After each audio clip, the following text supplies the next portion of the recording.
Hi friends, പുതിയൊരു വീഡിയോയിലേക്ക് എല്ലാവർക്കും സ്വാഗതം. പാർവതി കൈലാഷിനോട് സത്യം പറഞ്ഞതോടുകൂടി കൈലാഷിന് അത് താങ്ങാൻ കഴിയാതെ ഫംഗ്ഷനിൽ കേക്ക് ഒന്നും മുറിക്കാതെ അങ്ങ് പോവുകയാണ്. കേക്കെല്ലാം തട്ടിമറിച്ച് കേക്കിൽ ചവിട്ടിയ ശേഷമാണ് കൈലാഷ് കരഞ്ഞുകൊണ്ട് അവിടെ നിന്ന് പോകുന്നത്. പിന്നെ കൈലാഷ് എവിടെയാണ് പോയത് എന്ന് അറിയാതെ എല്ലാവരും വിഷമിക്കുകയാണ്. കൈലാഷിനെ എവിടേക്ക് നോക്കിയിട്ടും ആർക്കും കണ്ടെത്താൻ കഴിയുന്നില്ല.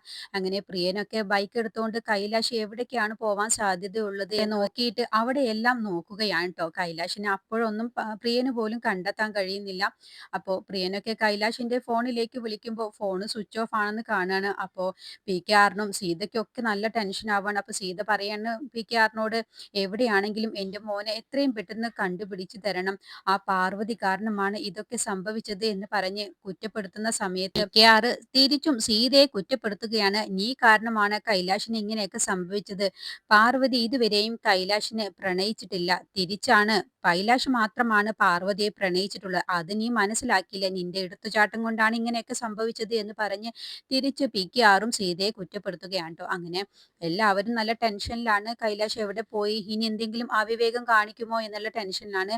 പിന്നീട് പാർവതിയോട് മീരയും ജെനിഫറും, പാർവതി നീ കൈലാഷിനോട് ഇപ്പൊ സംസാരിക്കേണ്ടതിരുന്നില്ല. പ്രിയൻ ചേട്ടൻ പറഞ്ഞതുപോലെ നീ എന്തിനാണ് ഈ ഫംഗ്ഷന് പോയത്? നിനക്ക് അവിടേക്ക് പോവേണ്ട ഒരു കാര്യവും ഉണ്ടായിരുന്നില്ല എന്ന് പറഞ്ഞ് പാർവതിയെ മീരയും ജെനിഫറും ഒക്കെ അങ്ങ് കുറ്റപ്പെടുത്താണ് ട്ടോ. അപ്പോ പാർവതി കരഞ്ഞുകൊണ്ട് പറയാണ്, നിങ്ങൾ എന്റെ അവസ്ഥ കൂടി മനസ്സിലാക്കണം. കൈലാഷ് സാറിനോട് ഇന്നല്ലെങ്കിൽ നാളെ എനിക്കിതൊക്കെ പറയണം. എനിക്ക് ഇങ്ങനെ കൈലാഷ് സാറിനെ പറ്റിക്കാൻ എനിക്ക് താല്പര്യമില്ല. അതുകൊണ്ടാണ്. അപ്പോ അതൊക്കെ നീ പറഞ്ഞത് ശരിയാണ്. പക്ഷേ നീ ഇപ്പൊ കാണിച്ചത് ശരിയായില്ല എന്ന് പറയട്ടെ. അല്ല പ്രിയൻ എന്താ എന്നിട്ട് നിന്നോട് പറഞ്ഞത്? പ്രിയൻ ചേട്ടൻ എന്നോട് ദേഷ്യപ്പെട്ട് എന്നോട് ഒന്നും മിണ്ടാതെ നീ പറഞ്ഞത് അനുസരിച്ചില്ലല്ലോ. നീ കാരണമാണ് കൈലാഷ് സാർ ഇങ്ങനെയൊക്കെ ചെയ്തത് എന്ന് പറഞ്ഞ് പ്രിയൻ ചേട്ടൻ എന്നോട് ദേഷ്യപ്പെടുകയാണ് ചെയ്തത്.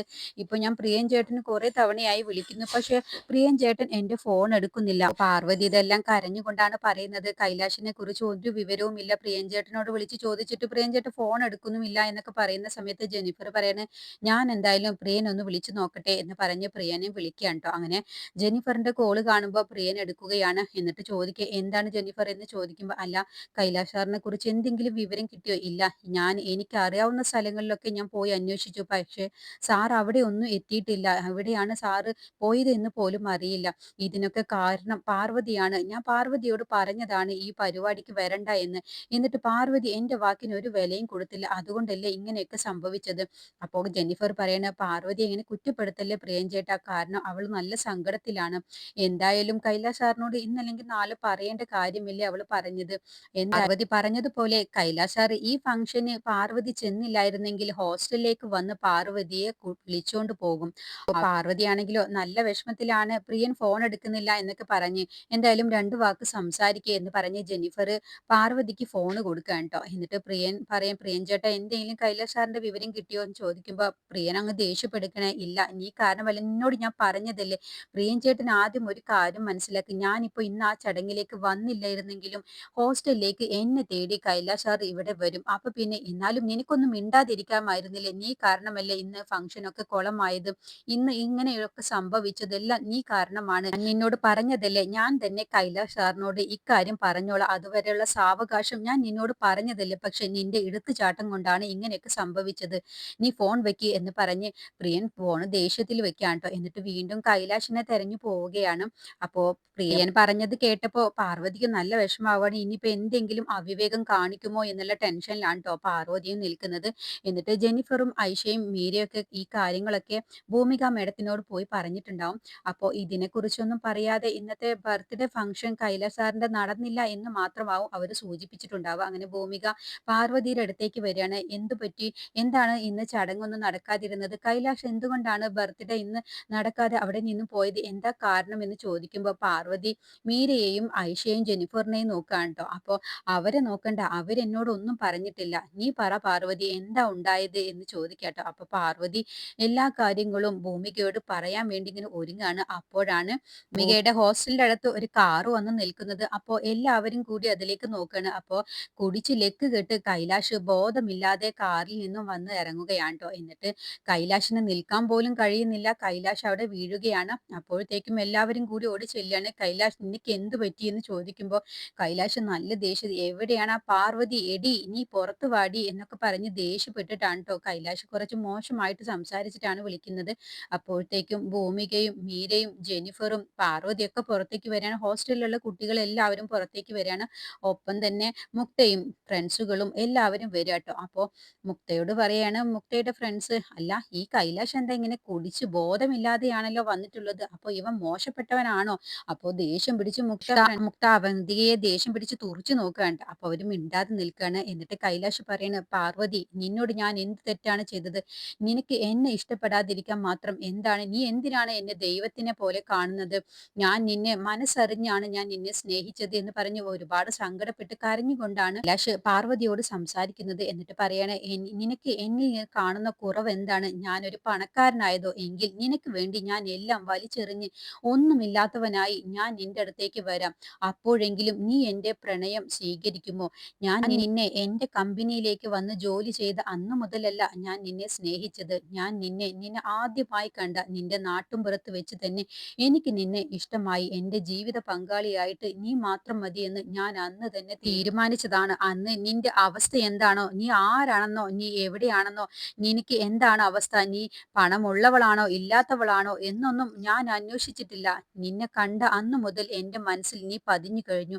അത് ഞാൻ എന്റെ കമ്പനിയിലെ ഒരു സ്റ്റാഫായിട്ട് ഞാൻ കണ്ടിട്ടില്ല. എന്റെ കുടുംബത്തിലെ ഒരു അംഗമായിട്ടാണ് നിന്നെ ഞാൻ കണ്ടത്. അതുകൊണ്ടാണ് എനിക്ക് 1000 പേര് ഞാൻ പറഞ്ഞാൽ എനിക്ക് ചായ ഇട്ട് തരും. പക്ഷേ നിന്നെ ഞാൻ എന്റെ ജീവിത പങ്കാളിയായി എന്റെ അവസാനം വരെ എന്നോടൊപ്പം ഉണ്ടാവണം എന്ന് ആഗ്രഹിച്ചത് കൊണ്ടാണ് നിന്റെ കൈകൊണ്ട് ഞാൻ ചായ ഇട്ട് കുടിക്കാൻ ആഗ്രഹിച്ചത്.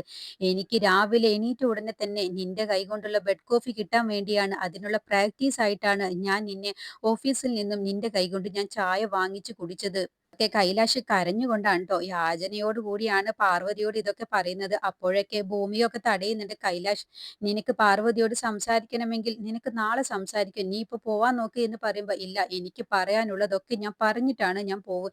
പാർവതി എന്നെ ഇഷ്ടമാണെന്നുള്ളത് പാർവതി പറഞ്ഞാലാണ് ഞാൻ ഇവിടെ നിന്ന് പോവൂ എന്ന് പറഞ്ഞ് കൈലാഷ് തറയിൽ നിലത്തൊക്കെ ഇരിക്കുന്നുണ്ട്. എന്നിട്ട് കൈലാഷ് പറയണേ, ഞാൻ നിന്നെ എന്റെ ക്യാബിനിൽ ഞാൻ വിളക്ക് കൊളുത്താൻ വേണ്ടി പറയാറില്ലേ, അത് എന്തുകൊണ്ടാണെന്നോ, എന്റെ വീട്ടിലെ ഒരു അംഗമായി നിന്നെ ഞാൻ എന്നോ കണ്ടു തുടങ്ങിയത് കൊണ്ടാണ്. എന്റെ വീട്ടിലെ പൂജാമുറിയിൽ നീ വിളക്ക് കൊളുത്തുന്നത് ഞാൻ എന്റെ കണ്ണിൽ കണ്ടത് കൊണ്ടാണ് നിന്നെ ഞാൻ എന്റെ ക്യാബിനിൽ വിളക്ക് കൊളുത്താൻ നിന്നോട് ഞാൻ പറഞ്ഞത്. അല്ലാതെ എനിക്ക് മറ്റാരെയും കിട്ടാത്തത് കൊണ്ടല്ല. അത്രയ്ക്ക് ഇഷ്ടമാണ് പാർവതി എനിക്ക് നിന്നെ. ഇതുവരെയും കാണാത്ത ആ ഗന്ധർവനെ നിനക്ക് സ്നേഹിക്കാമെങ്കിൽ പിന്നെ എന്തുകൊണ്ട് നിനക്ക് എന്നെ സ്നേഹിച്ചുകൂടാ? ആ ഗന്ധർവൻ നിന്നെ പറ്റിക്കുന്നത് പോലെ ഞാൻ നിന്നെ പറ്റിക്കുന്നില്ലല്ലോ. ഞാൻ നിന്നെ ആത്മാർത്ഥമായിട്ടാണ് സ്നേഹിക്കുന്നത് പാർവതി. നീ ഒന്ന് എന്നെ മനസ്സിലാക്ക്. നീ എന്റെ പ്രണയം സ്വീകരിക്കണം. എനിക്ക് നിന്നെ അത്രയ്ക്ക് ഇഷ്ടമാണ് പാർവതി എന്നൊക്കെ കരഞ്ഞുകൊണ്ടാണ് ട്ടോ കൈലാഷ് പറയുന്നത്. അപ്പോ ഗന്ധർവ്വനെ കുറിച്ച് പറഞ്ഞത് കേട്ടതോടു കൂടി പാർവതിയൊക്കെ അങ്ങ് ഞെട്ടിപ്പോവാണ്. അപ്പോ ഗന്ധർവ്വനെ കുറിച്ചുള്ള ഒരു കാര്യവും പ്രിയൻചേട്ടനെ കുറിച്ച് പറഞ്ഞതൊന്നും തന്നെ കൈലാഷ് സാർ കേട്ടിട്ടില്ല എന്ന് പാർവതിക്ക് മനസ്സിലാവുക ട്ടോ. അപ്പൊ ജെന്നിഫർ സ്വകാര്യത്തിൽ പാർവതിയോട് ചോദിക്കുകയാണ്, അല്ല നീയല്ലേ പറഞ്ഞത് എല്ലാ കാര്യങ്ങളും പ്രിയൻചേട്ടനുമായിട്ടുള്ള പ്രണയത്തെക്കുറിച്ചൊക്കെ നീ കൈലാഷ് സാറോട് പറഞ്ഞു എന്ന്? അതെ ഞാൻ പറഞ്ഞതാണ്. പക്ഷേ കൈലാഷ് സാറ് ഞാൻ പറയുന്നത് മുഴുവനും കേൾക്കാതെ അപ്പൊ തന്നെ പോയിട്ടുണ്ടാവും. അതുകൊണ്ടാണ് പ്രിയൻചേട്ടനെ ഞാൻ സ്നേഹിക്കുന്ന കാര്യം കൈലാഷ് സാർ അറിയാതിരുന്നത്. അപ്പോ കൈലാഷ് പാർവതിയോടുള്ള സ്നേഹം, എനിക്ക് നീ എന്നോട് സ്നേഹം തുറന്നു പറയാതെ ഞാൻ ഇവിടെ നിന്ന് പോവില്ല എന്ന് പറഞ്ഞ് ഹോസ്റ്റലിന്റെ മുറ്റത്ത് തന്നെ നിലത്തിരിക്കുന്നത് കാണുമ്പോൾ മുക്ത, എന്താ കൈലാഷ് നീ കാണിക്കുന്നത്?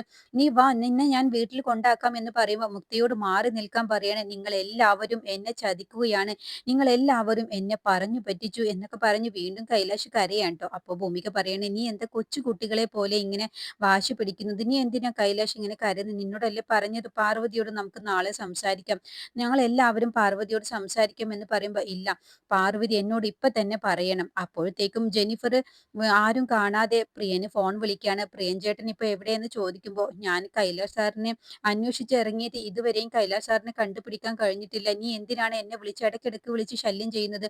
അയ്യോ പ്രിയൻ ചേട്ടാ, ഞാനൊരു കാര്യം പറയാൻ വിളിച്ചതാണ്. കൈലാഷ് സാർ ഇവിടെ എത്തിയിട്ടുണ്ട്. കള്ള് കുടിച്ച് ബോധമില്ലാതെയാണ് ഇവിടെ വന്ന് ബഹളം ഉണ്ടാക്കുകയാണ്. അയ്യോ അവിടെയുണ്ട്, അപ്പൊ ഞാൻ അവിടെ തൊട്ടടുത്തുണ്ട്, ഞാൻ ഇതാ വരുന്നു എന്ന് പറഞ്ഞ് പ്രിയൻ ഫോൺ വെക്കുകയാണ്. എന്നിട്ട് പ്രിയൻ അവിടേക്ക് വരിക കേട്ടോ. അപ്പോഴാണ് കൈലാഷ് ഇങ്ങനെ പാർവതിയോട് ഒച്ചയെടുത്ത് സംസാരിക്കുന്നത്. അപ്പോ ജെന്നിഫറിന് പറയുന്നുണ്ട്, ഞാൻ പ്രിയൻചേട്ടനോട് ഇവിടേക്ക് വരാൻ പറഞ്ഞിട്ടുണ്ട് എന്ന് പറയുമ്പോൾ പാർവതി പറയണേ, നീ എന്തിനാണ് ഇപ്പോ പ്രിയൻചേട്ടനോട് ഇവിടേക്ക് വരാൻ പറഞ്ഞത്, അവരോട് ഇങ്ങോട്ട് വരാൻ പറഞ്ഞത് എന്ന് പറഞ്ഞത് കേട്ടപ്പോ, ആരോട് വരാനാണ് നീ പറഞ്ഞത്? ആരാണെങ്കിലും എനിക്ക് സംസാരിക്കണം. അവൻ ഇങ്ങ് വരട്ടെ എന്ന് പറഞ്ഞ് തിരിഞ്ഞു നോക്കുമ്പോഴാണ് പ്രിയൻ അവിടെ വന്ന് ഇറങ്ങുന്നത്. പ്രിയനെ കണ്ടതോടുകൂടി നിന്നോട് എനിക്ക് സംസാരിക്കണം. നിന്നെ പ്രതീക്ഷിച്ചിട്ട് തന്നെയാണ് ഞാൻ ഇവിടെ നിന്നത്. എനിക്ക് നിന്നോട് സംസാരിക്കണം എന്ന് പറയട്ടെ. അങ്ങനെ പ്രിയൻ പേടിച്ചു വരികയാണ്. കൈലാഷിനോട് പാർവതി പ്രിയനെ ഞാൻ സ്നേഹിക്കുന്നു എന്ന് പറഞ്ഞ കാര്യം കേട്ടിട്ടുണ്ടാവും എന്നുള്ള ഭാവത്തിലാണ് പ്രിയൻ വരുന്നത്. എന്നിട്ട് പറയാണ്, പ്രിയ നിന്നെ കാത്തു നിൽക്കാൻ നീ കേട്ടതല്ലേ, നിനക്കറിയുന്നതല്ലേ ഞാൻ പാർവതിയെ എത്രമാത്രം അധികം സ്നേഹിക്കുന്നുണ്ട് എന്നുള്ള കാര്യം. നീ ഒന്ന് പാർവതിയോട് പറഞ്ഞു കൊടുക്ക്. ഗന്ധർവൻ ഇവളെ പറ്റിക്കുകയാണെന്നും എന്റെ സ്നേഹം ആത്മാർത്ഥതയുള്ളതാണെന്നും ഒന്ന് പറഞ്ഞു കൊടുക്ക് എന്ന് പറഞ്ഞ് പ്രിയന്റെ തോളിൽ കൈവച്ചുകൊണ്ട് കൈലാഷ് പൊട്ടിക്കരയുകയാണ്. അപ്പോ കൈലാഷ് അത് പറഞ്ഞത് കേട്ടപ്പോ അപ്പൊ ഗന്ധർവനെ കുറിച്ച് പാർവതി പറഞ്ഞത് പ്രിയൻ ചേട്ടനാണ് ഗന്ധർവൻ, എന്നെയാണ് സ്നേഹിക്കുന്നത് എന്നുള്ള കാര്യം പറഞ്ഞതാണല്ലോ. അപ്പോ കൈലാഷ് സാർ അതൊന്നും കേട്ടിട്ടില്ല എന്നുള്ള കാര്യം പ്രിയനും മനസ്സിലാവാൻ ട്ടോ. എന്നിട്ട് പ്രിയൻ പറയണ, എന്താ സാർ ഈ കാണിക്കുന്നത്? കൊച്ചു കുട്ടികളെ പോലെ എന്തിനാണ് സാർ ഈ കരയുന്നത്? സാർ വാ, ഇപ്പൊ തൽക്കാലം നമുക്ക് വീട്ടിലേക്ക് പോവാം. അവിടെ സാറിന്റെ അച്ഛനും അമ്മയും ഒക്കെ വിഷമിച്ചിരിക്കുകയാണ്. വാ നമുക്ക് പോവാം. ഇല്ല പ്രിയ, എനിക്ക് വരണ്ട. എന്നോട് ഇവൾക്ക് സ്നേഹമാണെന്നും ഞാൻ ഇവളെ അത്രയ്ക്ക് സ്നേഹിക്കുന്നുണ്ടെന്നും ഒന്ന് പറഞ്ഞു മനസ്സിലാക്ക്. ഇതൊക്കെ കേൾക്കുമ്പോ ഭൂമികയ്ക്കും മുക്തയ്ക്കൊക്കെ നല്ല വിഷമാവുന്നു ട്ടോ. മുക്തയ്ക്ക് പാർവതിയാണ് മനസ്സറിഞ്ഞ് കൈലാഷ് പ്രണയിക്കുന്നത് എന്ന് എല്ലാവർക്കും മുന്നിൽ വെച്ച് കൈലാഷ് പറയുന്നത് കേൾക്കുമ്പോഴൊക്കെ ദേഷ്യം പിടിക്കുന്നുണ്ട്. പാർവതിയെ ദേഷ്യത്തിൽ നോക്കുന്നൊക്കെ ഉണ്ട് ട്ടോ മുക്ത. എന്നിട്ട് മുക്ത അങ്ങനെ തടയുന്നുണ്ട്. നീ ഒന്ന് പറഞ്ഞത് കേക്ക് കൈലാഷ്, നമുക്ക് പോവാം. അവിടെ ആന്റിയും അങ്കിളൊക്കെ വിഷമിച്ചിരിക്കുകയാണെന്ന് പറയുമ്പോൾ നീ എന്നെ തൊട്ടു പോവരുത് എന്നൊക്കെ കൈലാഷ് മുക്തയോട് ദേഷ്യം പിടിച്ച് പറയുകയാണ്. അങ്ങനെ പ്രിയന് ജെന്നിഫർ ഫോൺ വിളിക്കുന്ന സമയത്ത് കൈലാഷ് ഇങ്ങനെ പലതും പറയുന്ന സമയത്ത് പാർവതിക്ക് ദേഷ്യം പിടിച്ച് ഇനി വീണ്ടും പ്രിയനെ കുറിച്ചുള്ള ഗന്ധർവനെ കുറിച്ചുള്ള ആ സത്യവതി ഇനി അതിനെ കുറിച്ചൊന്നും പറയാൻ നിങ്ങൾ സമ്മതിക്കരുത് എന്നൊക്കെ ജെന്നിഫറിനോട് പ്രിയം പറയുന്നുണ്ട്. അങ്ങനെ പാർവതി വീണ്ടും പറയാൻ ഒരുങ്ങുമ്പോ അവര് തടയുകയാണ്. നീ ഒന്നും മിണ്ടാതിരിക്ക് പാർവതി, നീ ഒന്ന് കാര്യം മനസ്സിലാക്കുക എന്ന് നമുക്ക് കൈലാഷ് സാറിനെ പറഞ്ഞ് മനസ്സിലാക്കാം എന്നൊക്കെ പറഞ്ഞിട്ട് പാർവതിയെ തടഞ്ഞു നിർത്തണം. എന്നിട്ട് കൈലാഷ് എല്ലാവർക്കും മുന്നിൽ വെച്ച് പൊട്ടിക്കരയുകയാണ്. നീ എന്നെ ഒന്ന് മനസ്സിലാക്ക് പാർവതി എന്ന് പറഞ്ഞ് യാചനയോട് പറഞ്ഞ് സംസാരിക്കുന്നത്. അപ്പോഴേക്ക് പാർവതിയുടെ കണ്ണുകളൊക്കെ നിറയുകയാണ് ട്ടോ. അപ്പൊ പ്രിയനും വല്ലാത്ത വിഷമാവാണ് കൈലാഷ് ഇങ്ങനെയൊക്കെ സംസാരിക്കുന്നതൊക്കെ കേൾക്കുമ്പോൾ. അങ്ങനെ കൈലാഷ് നിർബന്ധിച്ച് പ്രിയൻ അവിടെ നിന്ന് കൊണ്ടുപോവാണ്. ആദ്യം സാറ് ഞാൻ പറയുന്നതൊന്ന് കേൾക്ക്, നമുക്ക് നാളെ ഇതിനെ കുറിച്ചൊക്കെ സംസാരിക്കാം, പാർവതിയോട് സംസാരിക്കാം. അപ്പൊ കൈലാഷ് പാർവതിയോട്, നീ പറഞ്ഞു മനസ്സിലാക്കുമോ പ്രിയ? നീ പറഞ്ഞ ഉറപ്പായും പാർവതി അത് അനുസരിക്കും. എനിക്ക് ഇവരാരെയും വിശ്വാസമില്ല, എനിക്ക് നിന്നെ മാത്രമാണ് വിശ്വാസമുള്ളത് എന്ന് പറയട്ടോ. അങ്ങനെ പ്രിയൻ കൈലാഷിനെ കൊണ്ടുപോവാണ് കാറിൽ ഇരുത്തിയിട്ട്. പിന്നെ കൈലാഷിന്റെ കാറ് പ്രിയനാണ് ഓടിച്ചുകൊണ്ട് നേരെ വീട്ടിലേക്ക് കൊണ്ടുവന്ന്. ആ സമയത്തൊക്കെ കൈലാഷ് കാറിൽ ഇരുന്നു കൊണ്ട് പൊട്ടിക്കരയുകയാണ്. എനിക്ക് താങ്ങാൻ കഴിയുന്നില്ല, എനിക്ക് എല്ലാ പ്രതിസന്ധികളും തരണം ചെയ്യാൻ കഴിയും, പക്ഷേ എന്റെ പ്രണയം പാർവതി തള്ളി പറഞ്ഞത് എനിക്ക് സഹിക്കാൻ കഴിയുന്നില്ല പ്രിയ എന്ന് പറഞ്ഞുകൊണ്ടാണ് ട്ടോ കൈലാഷ് കാറിൽ ഇരുന്നു കൊണ്ടും പൊട്ടിക്കരയുകയാണ്. ഇതിനെക്കുറിച്ചുള്ള ബാക്കി റിവ്യൂ അടുത്ത വീഡിയോയിൽ പറയാം.